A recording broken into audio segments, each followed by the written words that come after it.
Well, welcome everybody. This is our last evening together for the introduction class to community and public safety chaplaincy. And I'm excited that we've gotten to this point, and I've been looking at everybody's journals and learning experiences, and it's been a ride for a number of you. And I'm very thankful. So I just want to open us up in prayer briefly. Father, we just want to thank you for the work that you are doing in each one of us, myself included, and the thankfulness for the opportunity you give us to be of service to others within our community.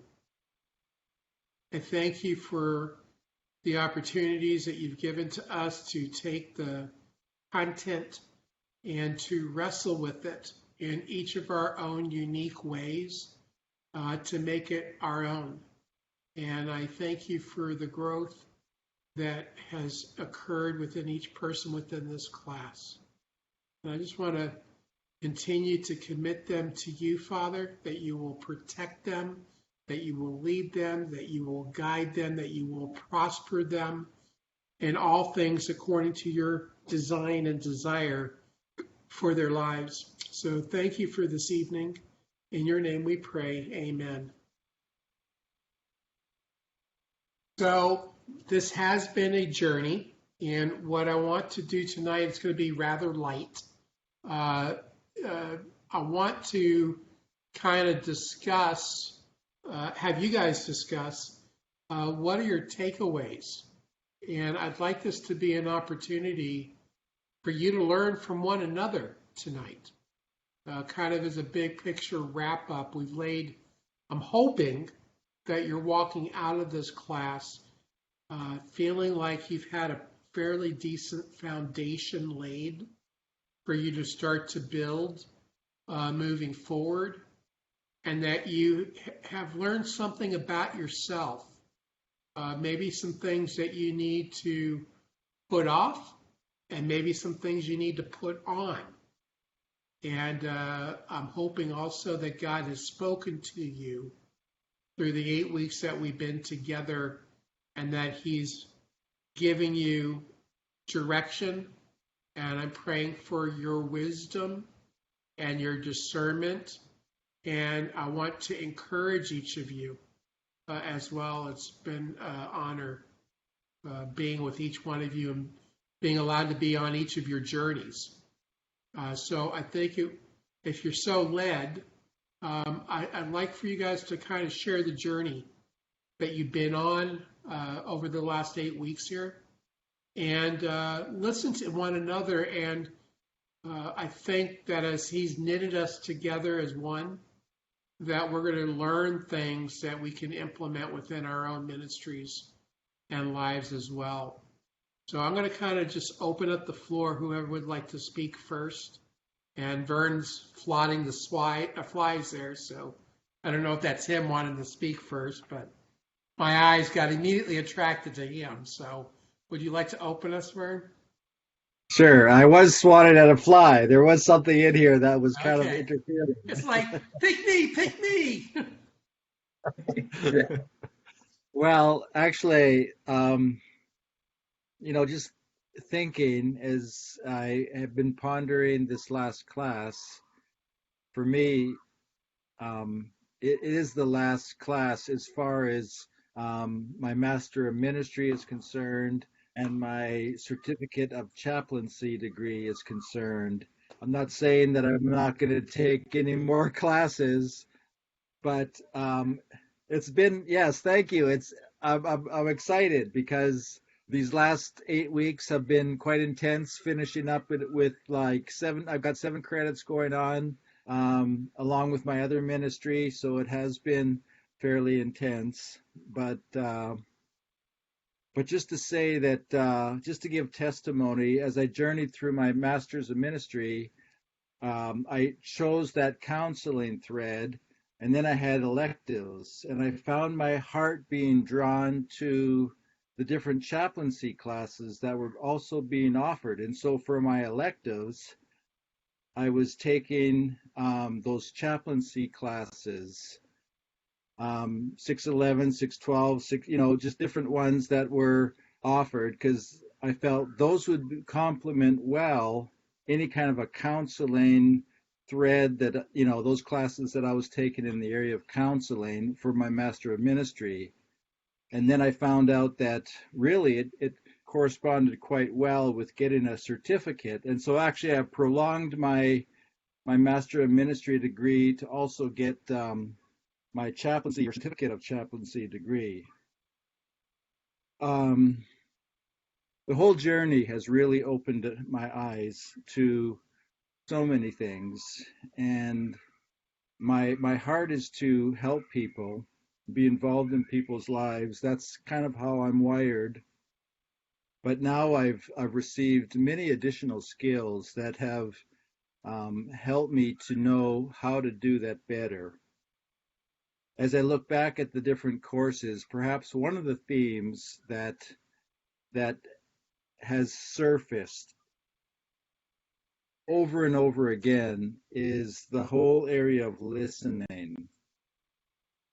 I've heard Chaplain Ken say, don't miss, dismiss, or avoid. See, hear, sense, learn. Kuhn wrote in his book, Listen, Learn, Lead. These are all like catchphrases that are now embedded in my mind. Become the water to someone's shoreline, and that involves like understanding what their shoreline is. It's just the bottom line to so much of this is the art of listening, which I think is an area in which we as leaders, it's interesting. I'm also taking servant leadership. It's a class that I'm taking at this time as well, and it's just dovetailing beautifully with the things that I'm learning, because to be a servant or to be a leader, you have to listen. It's like in Kuhn's book, and some of you guys have read that book. Some of you will read it later on, but listen, learn.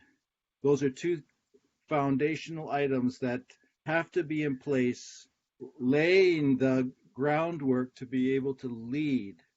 You can't lead going into a situation blind. It just doesn't work. And so it's just one of those themes that has surfaced over and over again, which I believe is again just one of those things that has rung true in my own heart as I consider my ministry. Yeah, it's just been really, really encouraging and challenging for me. And to be honest with you, as a class, I don't know where the Lord has me going. I don't know what direction. I've got feelers out in a number of situations. I'm building relationships with our local police department. We just went out and bought all these kind of goodies, like everything from hand sanitizer to gum to little notepads to all kinds of things to give to our local police department, just to sort of bless them. Now, Thanksgiving is coming up. Thanksgiving here in Canada is next Monday, so go figure. But that's just what it is for us here in Canada. So we'll be eating our turkey earlier than the rest of you. Actually, my wife is American, so I celebrate it twice. So it's a good thing. But anyways, just opportunities are abounding to bless others, to speak into their lives, to be an encouragement. And so, yeah, and so it's been a great journey. Thank you, Chaplain Ken. I've appreciated every one of your classes. I encourage those of you who are just kind of getting started on this journey, make the most of it.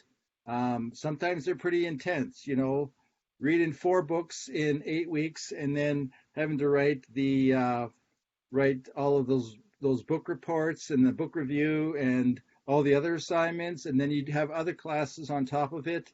It's a little bit intense, but the learning is worth it, and you're paying for it. Make the most of it, and let God really teach your hearts. And so, anyways, just if I don't get another chance, thanks, Ken, and thanks to the rest of the class for your input into my life during this time. I will stop now. Never, brother. Thank you. And hopefully you know with our relationship, it doesn't end when you leave and get done with your degree. Okay, we're part of the body and want to support you. And you got to get me up there in Canada, buddy. Right, We need and to I bring do some have training questions. up there. Yeah, I do have questions that I can, fire off in another forum for you, just as I engage with different opportunities. So I Absolutely. know where you live, and so I have your address, and so we'll look forward to connecting later. Yes, absolutely. Thank you. So, who'd like to go next? What are you taking away? What's changed for you? I'd like to go next if it's okay. Sure, go Um, ahead. I wanted to kind of be the opposite end because as Vernon is finishing, I'm just starting. So this was actually literally my very first chaplain course. So to say being overwhelmed was, you have one image in your head of what it's like, and then to start learning everything, it's like, oh, and then having some health challenges through the process, but God is still faithful. But my biggest takeaway was probably starting at the very beginning and understanding the ministry of purpose and peace and the importance of really being there. One of my favorite shows is NCIS New Orleans, and he always says, learn something. Every time they go out on the course, he sends them out. And that's how one of the things that I've really taken from this when we interact with people is that we need to be constantly learning something from them, listening to them, and seeing, and not just listening with our ears, but listening with our eyes. It's so important to look and really be seeing people and their signs that they're maybe saying non-verbally, so that you can support them and be there. But my number one takeaway was to being present, to develop tons of resources so that you can really help the people, because it's not just you. It definitely takes a teamwork in building those camaraderies and finding people. And so that was my biggest takeaway as I'm going through this, is learning, remembering that we want to be available, credible, constantly relationship. Vernon, I loved your saying, so I've stolen now. It's like being the hands of Jesus and the feet of, and the hand and feet of Jesus. And that's what we are, to kind of make that connection there and continue to be there to bridge between what's happening in real time, but give them the support, knowing that though we know Christ, that we're there to minister to them, maybe not just only through the word of God, but in other ways. That was my biggest takeaway. Thank you, Stella. Glad that you got that. Who'd like to go next? I'll go next. First of all, Ken, thank you for allowing me to take 602. On the chaplaincy certificate, I was supposed to take 601, Cultivating Awareness of Chaplaincy, but it wasn't offered this semester. So you gave me permission to take 602. And I think it worked out better for me in a sense, because I really did enjoy learning about the community safety aspect of being a chaplain. I have been employed by Marketplace Chaplaincy as a part-time chaplain. And it's a long, drawn-out process because of COVID. I'm still doing modules with them online, so I'm going through their academy. I'm also being shadowed by their chaplains and visiting different areas. And I did visit a plant, so I'm wondering if I picked up COVID while I was at a plant. So, my health issues was that I developed a hearing loss, so I went ahead and invested in getting a hearing aid because of the active listening portion. You use all your senses for listening, but if I can't hear with this ear, it'd be detrimental to me. So I invested in my hearing aid so I can move forward. But I feel like everything that I've learned in this course, I can turn it around as a corporate chaplain, because really, we have learned the core essentials. I feel like the foundations of being a chaplain in this course, with the care model, with the MP3, with the sacred, all of those, you can interweave them all together with a safer model. You can tailor make your own interventions and care, and however the Lord brings them to your mind and to your heart, you can use them when you're in your ministry.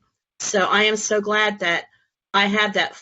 I feel a fullness now that I've gotten deep into the meat of the knowledge of chaplaincy. So I'm hoping that when I am out there alone, that I can put that forward. And another thing too, I'm thankful for that God has put this in my path about the corporate chaplaincy, is that once I get my companies where I'm on my own with them, I get to build a rapport with these people. I get to know them. I'm going to build those relationships first because that's so essential. They get to know me, and with God's help and grace, He's going to open those doors for me. And the bottom line is, I want to make an impact for eternity for these people. I'm going to stand in the gap for them. I'm going to pray for them. I'm not going to see the seeds that I laid down in these prayers in this lifetime. I'm not going to see that. And I wrote all about that in my journal, that someday, we're going to know how we impacted people on the other side of heaven. We're going to know.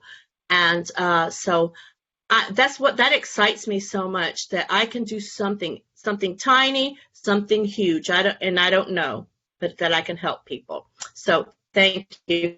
And I thank for bringing on Karen last week too. I really, really did enjoy her talk. Yeah, I try in every one of the classes to at least once to bring in a guest speaker and stuff. And I figured, bringing in the author of the books that you're reading is good for you because it helps to reinforce everything. So I'm glad that you all got a lot out of that. And Karen's a sweetheart. She's really quite incredible. So Erica, would you like to go next?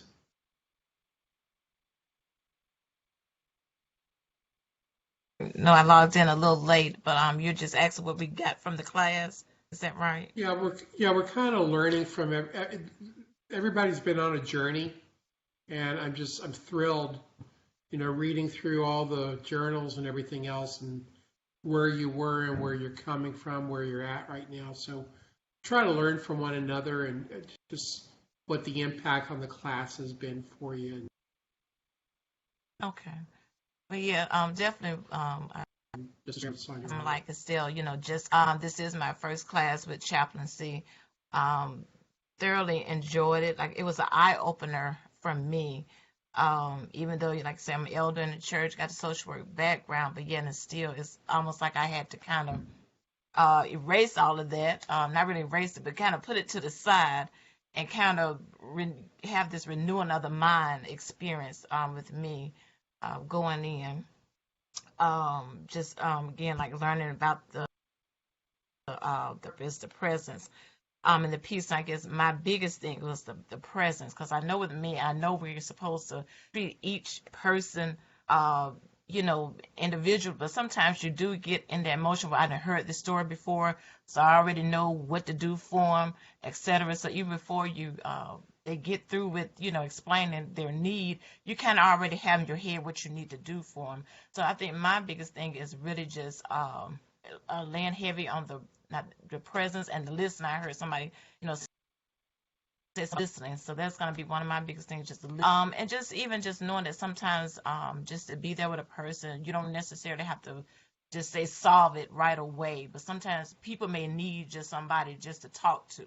You don't necessarily have to solve the issue, but so just being someone they can just talk to at the time, and just being there to listen, and like I say, just being able to key in on not just listen what's coming out of their mouth, but even with body language,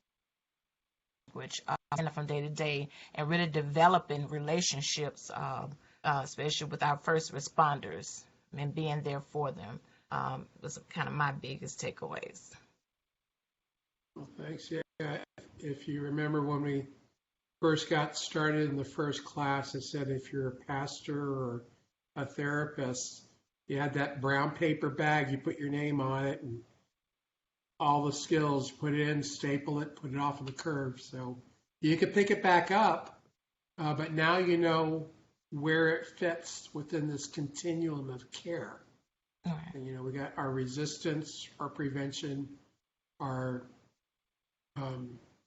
resilience, intervention, and our restoration postvention.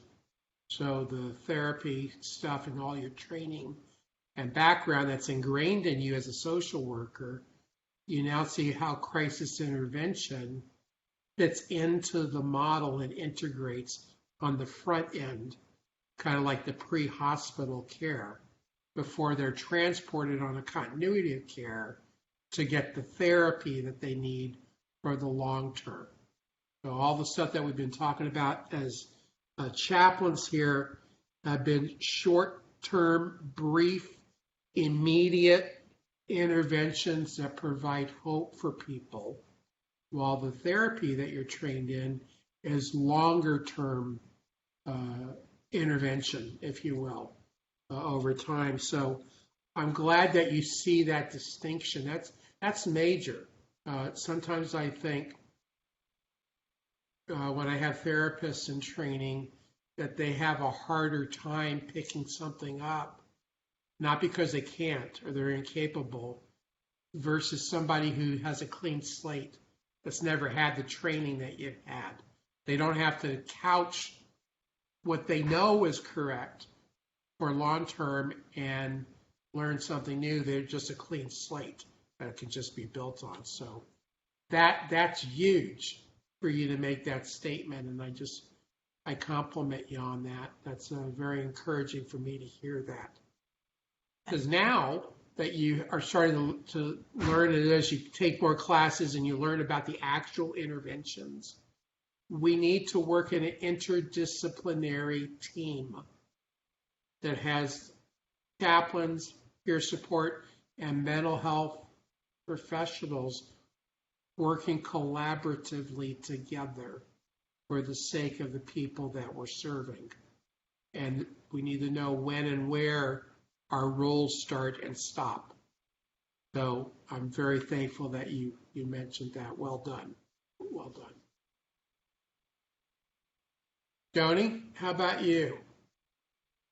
I'm interested and kind of fascinated because your hospital-based chaplaincy in this first responder world isn't something I don't think you've really had to deal with. So I'm interested in your learning perspective on what your takeaways are from being a hospital chaplain and how this class has impacted you.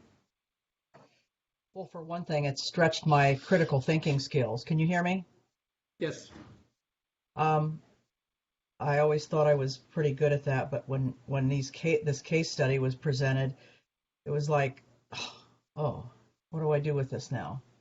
So even though what we do in a hospital is short term, the patient comes in as a trauma, we get to support the patient, connect with the family, but it's a moving type thing. It doesn't stop, and we don't get a chance to really establish relationships. And with this class, I've really understood how important it is to have that connection and to have that communication relationship where people know you. Now the staff knows us and they trust us and they know our work, but the families don't. So it's really interesting to see that difference. I struggled with this class because it was a whole different, it seems like it would be similar, but it was a whole different way of looking at things for me, in that assessing this situation out in a hospital, you feel like you're in a cocoon and you're protected, but for law enforcement to actually be out there on scene and have to just kick into gear and know what to do and where to go, it was really a little overwhelming for me sometimes when I thought about that. We use the Fichette 7x7 model of assessment, and that's pretty closed-ended. You just do this and you move from step to step. But this is a whole different thing to be able to. I don't know if I could do it. I don't know if I could be a chaplain for law enforcement, because there seems to be so much Chaos. I think that's true. Yeah, I feel safe in a hospital setting because I know how to do it. But this stretched me in my mind thinking about, wow, if I were in that situation, what would I do? And I'm sure over time I would be able to land on my feet. But I was really knocked off balance with this class and how to navigate that and try to wrap my head around this. I struggled with the case studies, with trying to dig deep and get underneath. And I think one class you had said about getting underneath and not just the surfacey stuff, because I think hospital chaplaincy really lends itself to surfacey stuff, even though we try our best to come alongside and give them what they need at the time, to be water to their shoreline. I think we miss it sometimes because we don't get to get underneath it. Friday night I had 8 traumas in 2 hours, and it just I didn't have any backup. So you just kind of go into an automatic, and I don't want to do that because that's not ministry to me. That's just not good ministry. But I guess being in the field with law enforcement and going on scene like that, I think I would need a lot of training to be able to do that. Have you found the nature with the patients, not the staff? You had brought up about relationship and rapport building. Did the class impact how you minister in the hospital? Yeah, I think specifically for that, and what would that look like? I think basically in the communication part of it has really impacted me, in that listening, like Vern said, to really listen, and to sometimes, because we have such a workload, we forget to listen. And when someone is coming in, this 13-year-old boy came in, he had hung himself, and the grandparents were on the way. So you're trying to prepare yourself for what's to come, but it's never what you think. So in this respect, I just had to really stop and think, how am I reaching these people? How am I really? So it's communication is the thing, and not just to go through the motion and the steps. We have to do this. We have to verify information. We have to verify identity. But to really stop and say, wait a minute, that's secondary. What's important now is, how are they feeling? Where are they in this pit of crisis? And that's been a real important aspect for me to transition to that, to just slow down and be intentional about where they're at. And that's been a huge shift. So I'm hoping that makes a difference going forward in my ministry at the hospital. I believe it will and stuff, and thank you for sharing. And I know this was it was out of the realm of what you're used to doing. Yeah. It's kind of like, Erica being the therapist, learning about the crisis intervention aspect on the front end of what she does. And you're kind of the same type of thing. You're the healthcare side, and everything we've been talking about is kind of pre-hospital care. It's the stuff that happens out in the field before they transport them to you in the hospital. And you're right, it's totally different skill sets. It almost seems like you don't have a safety net. You're out there and you're kind of alone, and that kind of just. I was talking at the hospital, and one of the other chaplains said, there's an opening there's a consortium of police departments that get together. There's an opening for a chaplain. I said, I don't think so. I need that safety net of being in a hospital setting. Yeah, it's not for everybody, but it's good. So. But I've enjoyed this class. It's been a real stretch, and I really, really appreciated it. But it's been since the beginning of the class, I can't get anything else on my mind but this class, and I just keep running over in my mind the different things that we've been exposed to and the different learning modes and everything, and I'm thinking, whoa, this has really challenged me, and I'm glad. I'm thankful to hear that. David, how about yourself, sir? Can y'all hear me? Yeah. Okay. Yeah, you read my journal, so you got a picture of where I'm at. It has been a very difficult class for me. I think all 4 books opened up wounds that I thought were healed, and I have established that I'm not. And there's some things that I did not did not think that were trauma, but now can't get out of my head, and I'm going to need to go see somebody. It has been a challenge to go to school, like some of you, the first class, and take this class, and started a new job at the same time, and bit overwhelming. At the same time, I know that I won't be in this job in the next several months, so I'm looking for other places and other things, and asking God. And I thought maybe chaplaincy was it, and seemed to be a lot of things that I liked. The chaos that Joni doesn't like is something that I think I thrive in sometimes, and the hypervigilance of trying to accomplish these things, the relationships that I love to build, the challenge of being present with a policeman. So I've made a goal to meet all our constables. I've met about half of them now, and trying to work through the sheriff's department.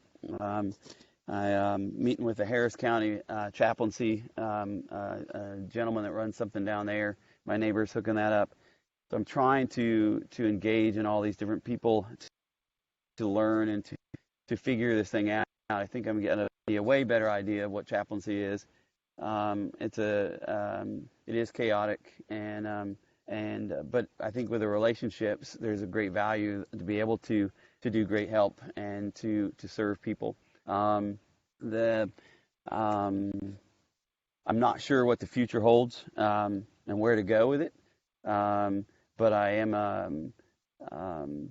I've had one other experience like this in my life when I realized, when about age 21, that I realized I came from a dysfunctional family, an abusive family. I just thought all families were like this, and then I went through a healing process then, and I think now I'm going through a beginning stages of a similar healing process. I thought all of you guys went through the same things that I've been going through over the years, and I thought I was normal, and the way I reacted and the things. But I think there's not a resilience in me. That word, I hated when Ken said that word, resilience. I struggled with that because there wasn't the resilience when something would happen or something would go on in the ministry, and I wasn't bouncing back at different things. And I realized that I've been stretched so far that there's not a elasticity to be able to bounce back. I think for me to get into and to be helpful and beneficial, I need some of that back. You talked about listening. I sat and listened for 4 hours to a couple the other day about that and their struggles and their marriage and the police work and the things that go on. And I said very little. I just let them talk and talk and talk. And the guy came to me later and said, "Man, I haven't shared that much and all that. My wife didn't even know half that stuff." And so basically I was just a conduit for him to share with his wife. And his wife calls me up and she's all crying. And that was the greatest talk we've ever had in 20 years. And like, I didn't talk, I just listened. And so I think is value even when I'm hurt and even when I'm struggling. I think there's still value in things that I can do, and I'm not going to quit doing those kind of things. But I look forward to a day to have some resiliency back, and a peace, and not have not memory and reoccurring videotapes that go through your minds. Looking forward to that. So there's other things, but those are the highlights or lowlights, depending on how you want to look at it. But it's been really good. Vernon and I have been in a small group together with the one that you required, and at first I thought it was going to be the dumbest thing in the world, but it turned out to be a pretty good group of guys to talk with and pray with and encourage, and it's been really good to have some guys that are outside of my close circle here at the church. The church is closing. There is not friends to be able to talk to, and I have found some friends in that group, and that's outside, and that's been really good. I think in one of the books it talked about, Gilmartin talked about having outside friends. I hated that part because I had so closed within the church, and our focus is so on the church and the community that's where my life is. And my wife and I were discussing the other day, we could count maybe in both our hands less than 20 people that we know outside the church, outside of our community, and that bothered us. And so we're going to try to start meeting and building those relationships too, to be able to develop healthy habits. I've started dating my wife again. So Gil Martin was an encouragement of that. I left the student ministry, so on Wednesday night, my kids are now in student ministry, which I'm not part of anymore. And so now my wife and I spend that evening together, and that's been a lot of fun talking and communicating. I've been in, like Estelle talked about, some health issues. I'm walking through some of those. We've got some tests in the next couple of weeks that are a little scary, and I wasn't going to tell my wife, but she got it out of me, and it was good. And so we're walking through those journeys together. So this class has been an eye opener. I thought it was going to be an easy class. I thought, oh yeah, I'll learn a little bit about chaplaincy, and didn't understand how much I was going to swallow, and how much it was going to hurt, and how much it was going to, every time you read a book, I can't tell you how many times I've thrown that book, To Love a Cop. I thought it was going to be a love novel and a romance novel, but that thing ripped me to shreds. And my wife kept wondering, why are you having hard times with that book? And I said, because of this or this. And then she and I got to talk about some of those things. And she says, you hold on to things. And I said, I can't get rid of it. It's stuck. It's in a DVD, a VHS, whatever you want to talk. And once it starts, it doesn't stop. And she's like, but I thought you worked through those things. And I said, I thought I did too. And she's like, you need to go back. And I said, I know. And so it's been really good. It's been healthy for my wife and I. My 18-year-old moves out next year. She goes off to college, and she and I have got to share some things. And she knew some of the traumas and the difficulties in the students, and she didn't have those, but she remembers walking with me through some of those as I was dropping my daughter off as I'm rescuing a student that's getting beat by her dad. And this is at 4 years old. And so my daughter and I have been walking through some of these things, and she's, I remember that. I remember when you did that. And I said, do you remember why? And she's, yeah.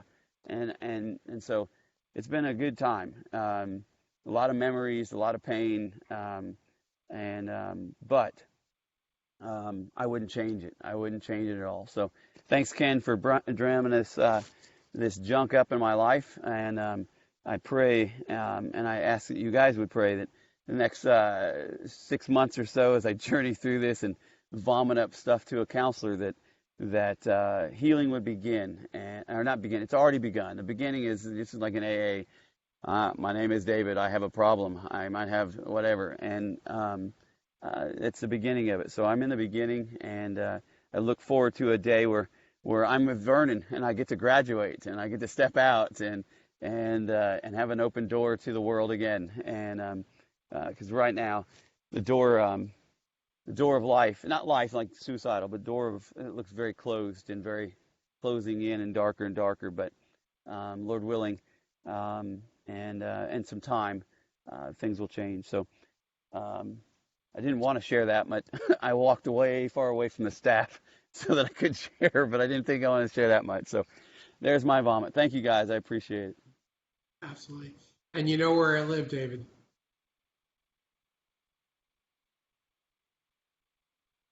Fatima. It's just awesome. I know that I would have another takeaway every time I go to class. The message I sent you, I said I always look forward to being in class. There's always new learning and encouragement. So it's always encouragement for me. Well, I see the classes that I've taken with Chaplain Ken as eye openers for me. And I'm so grateful to God for having the opportunity to learn from these classes, because they help make more sense of where I am now and what I'm doing for the Lord in the place where He is giving me. And when I think about the classes, there's clarity. There's clarity about the fact that God is really the God of the impossible.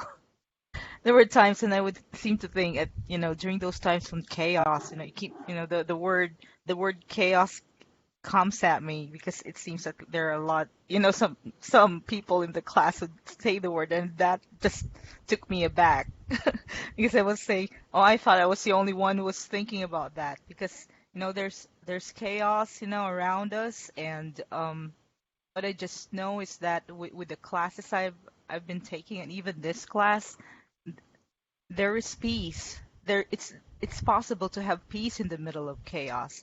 And peace because there's knowing, there's clarity. And this class, brings it to the fore, the clarity, which makes me more confident about the fact that this is all just temporary.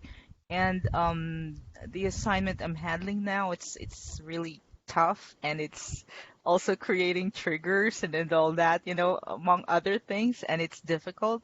But the Lord always brings me back to a place where He would say, just center, focus. You have all these things coming. I'm grateful for the training I'm getting, because the training is going to help me move forward. And to me, it's more essential receiving from Him and learning from Him through this class. And the takeaway that I have, the biggest takeaway, yes, that is having peace in the midst of chaos, and having confidence in just doing your part. And that's something that the Lord has imparted to me through this class, and even the readings I've finished.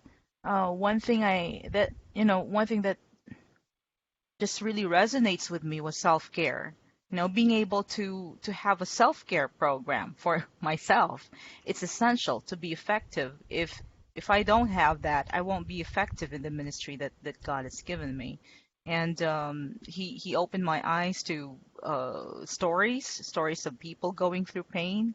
And I think about the fact of, sometimes you feel alone. I remember one of the students saying something like that. You feel like you're alone in the midst of chaos, but I take it to that place where I know that I'm not really alone, because God is with me and His hosts of angels are with me. So I always just think about that, and it makes me more confident about moving forward, even if how difficult it may seem to be. So yeah, there's so many things flying through the top of my head, and I'm like just trying to process and synthesize everything. But there's one thing also that God has made me realize, that I cannot assume to know all things. I just have to lean on Him for understanding. And this class has given me understanding, the framework, and the humility to just move forward and take it from Him. And yeah, I would consider the classes as some form of a therapy for me too. Having to go through a journey and a process, but making it clear for me. I'm so grateful for that. It's just like, oh yeah, it's happening. Yeah, I know what that is. This is what Chaplain Ken says in his class, or this book says about. Okay, all right, now that makes sense. Probably I'm just talking, in riddles, but just letting you know that I'm really going through a crisis that I have to take care of. And all of the things that Chaplain Ken has been describing in his classes, wow, I mean, this is making more sense to me now. So it's not like, what is this?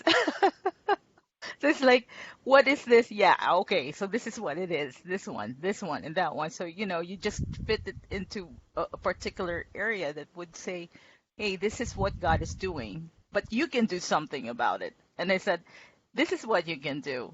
And then you see the results, coming in, even if it's in trickles. And I see that. That's why I'm connecting it to the statement I gave earlier. I said, God is really the God of the impossible, for Him to equip His people to be able to do the impossible things for Him, like, having to help people in crisis. So I really thank God for this course and for this program, chaplaincy program. Thank you so much, Chaplain Ken. You're very welcome.